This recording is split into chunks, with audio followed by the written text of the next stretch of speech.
Good evening, everyone, and welcome to Target Individual CJ BK vlog number 61.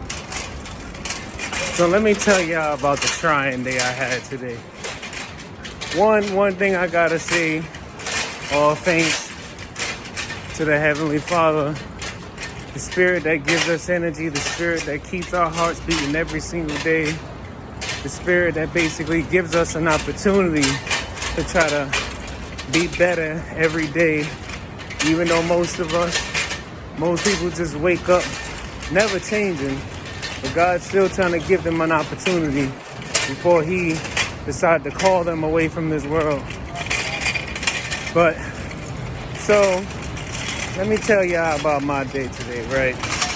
So, y'all know that, Hurricane Ida and swept through the Northeast, right? So they're shooting a movie over here. Oh snap! Damn. Anyway, let me stay focused.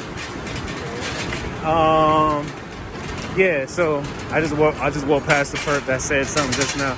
I hope I hear her on this recording. Anyway, so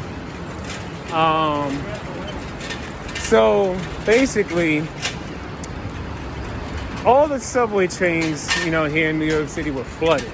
Every last one of them. So I couldn't go to my regular scheduled shift this morning.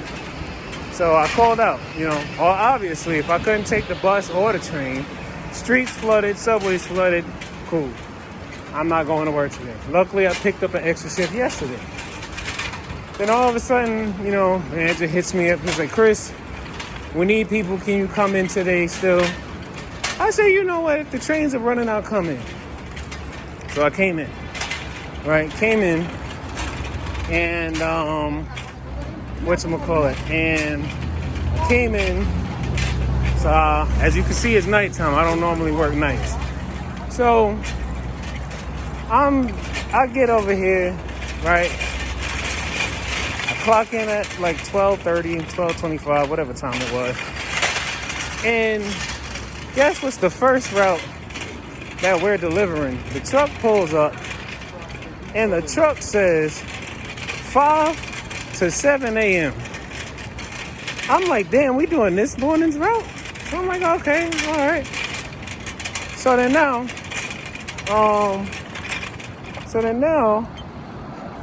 whatchamacallit? I feel like that biker tried to blind me on purpose. So now, we're like, okay, I don't know how this is going to make sense for us to deliver these routes like this. It's super late. So then we start to try to scan the packages. The next thing you know, scan the packages, and then they say the orders are canceled. So I'm like, oh, wait, how are we going to deliver packages that we can't scan? Because I'm like, that's kind of odd. That's like, if you think about it, we're basically... Well, no, you can't deliver packages that you can't scan because the packages have to be tracked.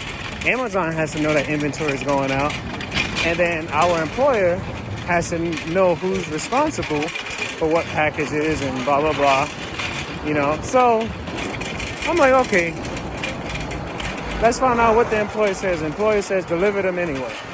But I'm like, they're already canceled.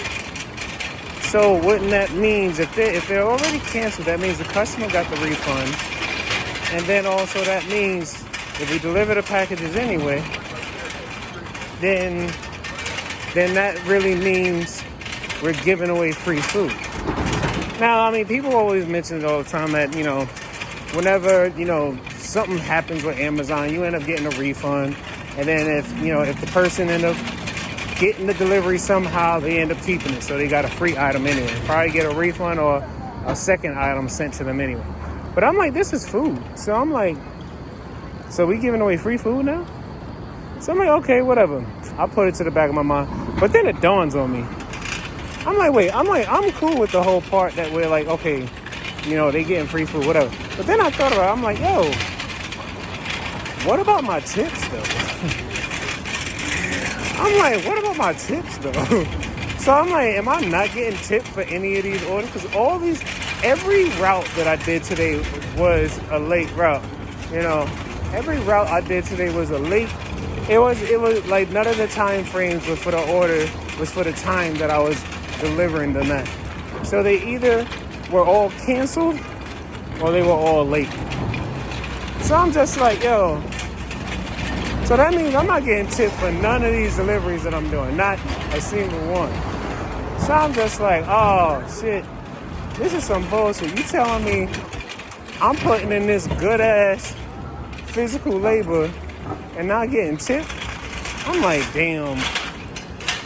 So I got that to deal with, right? And then on top of that, I got the street theater. I got the on the ground, organized harassers. The people that walk by, you're not gonna make it. The ones that walk by and say, we out here, nigga. The one that's out here, now the whole streets know that you snitching. They always want to say something that's supposed to make me feel even more intimidated. And I try not to let myself get riled up because I don't necessarily want to engage negative energy. I really don't. If the negative energy come to me, let it come to me. But I don't want to be the one, throwing out the negative energy. I'm defensive. I'm never on the offense. You know who are people that's always on the offensive? The ones who are easily offended. Those are the... See? Even the cops know it. The ones who are always on the offensive are the ones who's easily offended. So, with that being said, there's a plethora of people out here, looking to see me fail. There's a plethora of people waiting to see me, end up dying of cancer.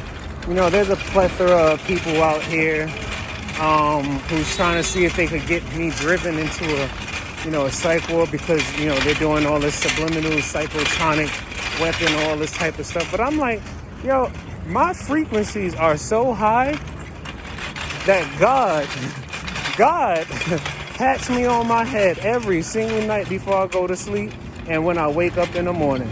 So I'm like, I have no idea how they think that this subliminal psychotronic stuff is going to work. And I'm like, I grew up in New York City. I grew up in Brooklyn in the 90s. I grew up where, motherfucker, you either going to do this shit or you're not going to do this shit. Either way. Ain't no subliminals in where I grew up at. Ain't no subliminals. If a motherfucker want to take you out, they take you out. So I don't know who they think they're going to intimidate with this shit. I'm not Myron May. I'm not Aaron Alexis. I'm not some former U.S. military who got, PTSD and they already bugged out. So, they go out and wild out. I'm not Myron May. I'm not some goody, some, extra nice guy that didn't grow up in the hood or whatever. I'm not one of them. I'm not neither one of them too. So it's like, no matter what, they're still not gonna prosper over me, And that was my verse of the day yesterday. No weapon formed against me shall prosper. That was my verse of yesterday. I didn't even read what today's verse of the day was, but I'm pretty sure it's going to relate to something that transpired all day today. So, but yeah, I just had to get on here, let y'all know about how, an empowered individual takes on a day that's filled with animosity, ups and downs and stuff. I'm like, because the one thing that kind of gets me sometimes is when I go on Facebook and I look at the TI groups and I look at people's responses and I'm watching their posts, and I get it. Maybe a lot of people are just still very new to the whole gang stalking thing. Maybe a lot of people still don't know anything about grounding or healing frequencies, or a lot of people don't know about detoxing or anything like that. I get that, but I'm just like, damn, it's a lot of people that's just like really in fear for their life. Like, they are scared. And I'm just like, the one thing that, like, I don't know, maybe it's because I grew up in the environment that I grew up in, and maybe it's my mother, the way she raised me. Because my mother is a fearless black woman. Like, you can't scare my mother easily. My mother done been staring down guns in the barrel since she was a kid, and these were the old racist white folks staring down the barrel of the gun. We ain't talking about hood shit. We talking about white people that will shoot you just because you look black. We ain't talking about, hood dudes that's just gonna shoot you because, I don't know, maybe somebody paid them to do it, or maybe you looked at them wrong, whatever. Nah. So it's like I don't know. I don't think my perps, my electronic handlers, all of them, I don't think they anticipated me being as strong as I am, because right now they're going crazy. They're screaming and yelling all through the V2K, whatever. They keep trying to tell me your life is over, blah, blah, blah. And I'm like, look, God willing. Every time I say God willing, God continues to show me that I can pull through no matter what.